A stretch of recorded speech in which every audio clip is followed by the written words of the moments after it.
Hi everyone, I'm Michael Ocampo, one of the senior product managers at Supermicro, and I'd like to talk about our new systems here that we're showing off. So this is the X12 GrandTwin, powered by the 3rd gen Intel Xeon Scalable processors. One of the main features is really the front I/O and 16 DIMMs, and it's a very flexible, very modular design. As you can see, there's different options that are basically empowered by our MCIO ports. So each of these ports support up to by 8 PCIe Gen 4 lanes. And so if we wanted to have AIOM support, we can connect 2 MCIO ports to a by 16 on the AIOM. If we want to have 2 NVMe drives, we could do that through the MCIO ports again. And the other nice option here, if we wanted to have the SAS support, we can have an embedded SAS 3808 controller that would go right onto the motherboard. If we want SATA, we can also do that through the PCH as well. And another option, so this was just released, this is the Arctic Sound 75 watt GPU. It's general purpose, but it also has encoders baked in. So this is for the AV1 encoders, royalty-free, open source framework for media encoding. And so a lot of our customers that are actually buying our BigTwin, which I'll talk about in a second, they're traditionally using strictly CPU and memory for doing transcoding. So H.264 was really big, and then VP9 was pretty much the mainstream, and now AV1 is a very, very popular transcoder for Netflix and YouTube and other streaming platforms. So this one can actually help to improve the performance and actually offload the bit rate by 30 to 60%. So it improves it by quite a large margin.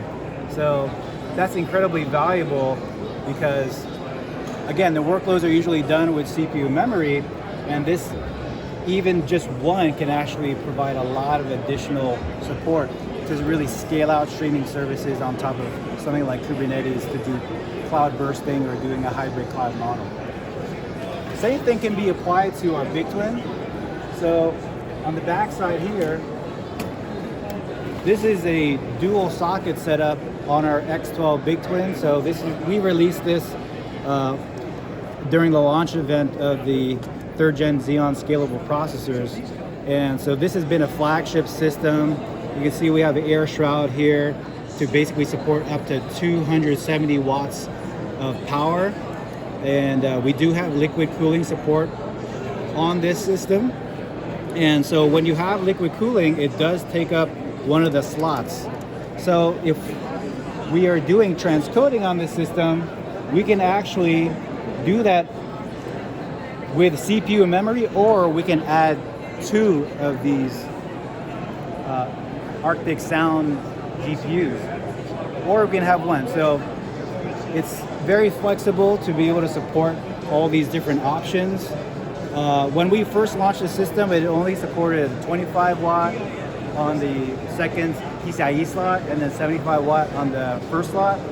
And so now on our X12 BigTwin, we can actually do 275 watts. So a lot of customers have been asking for GPU support on the BigTwin. And so, you know, at Intel Vision, we're very happy to announce that we will have support for this. So I can't wait to get these validated on our system. So Michael, what kind of workloads are optimized for this type of a system?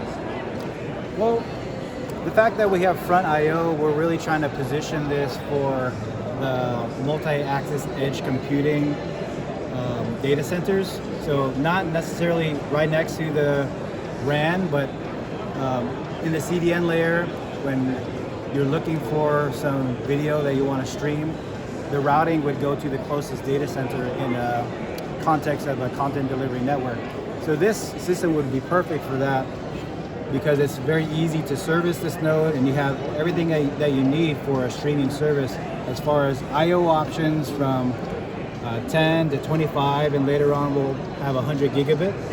And then we have some local storage, so a lot of edge systems, they don't have local storage, so this has it.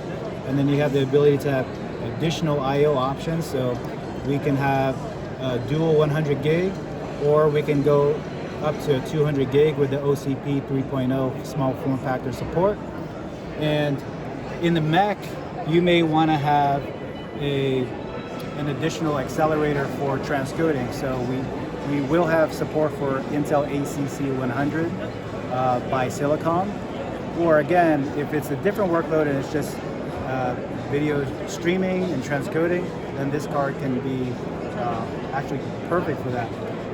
Without these accelerators, a lot of our customers like to do just CPU memory intensive workloads. So there's a lot of different types of applications that would be appropriate for this system. So aside from the I/O options on the front, I mean, it's simply a single socket 16 DIMM system. So the cost optimizations, if customers don't want to include storage and they just need compute, this is one of the most cost-effective platforms on the market if you just look at the cost per node, because you don't have any of the storage, there's no backplane, and it's a shared cooling design. So the fans are in the back, that's actually pulling in air from the rear side, and the fans are actually very mature, very powerful.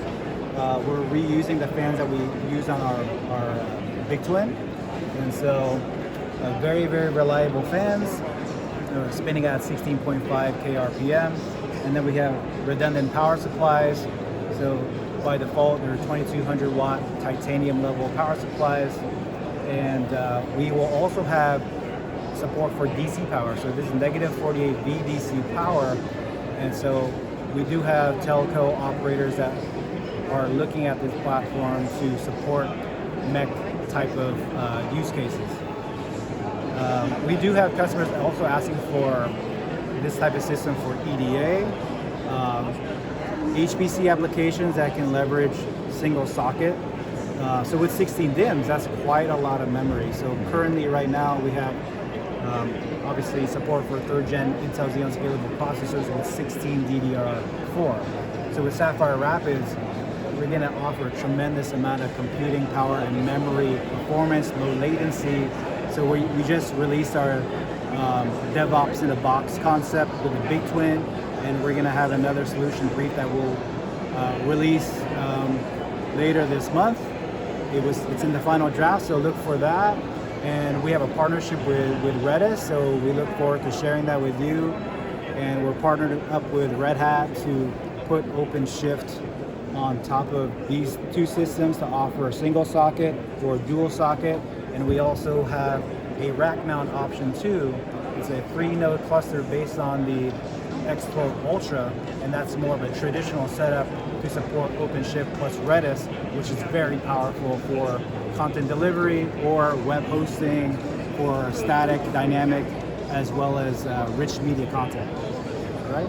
So, Excellent.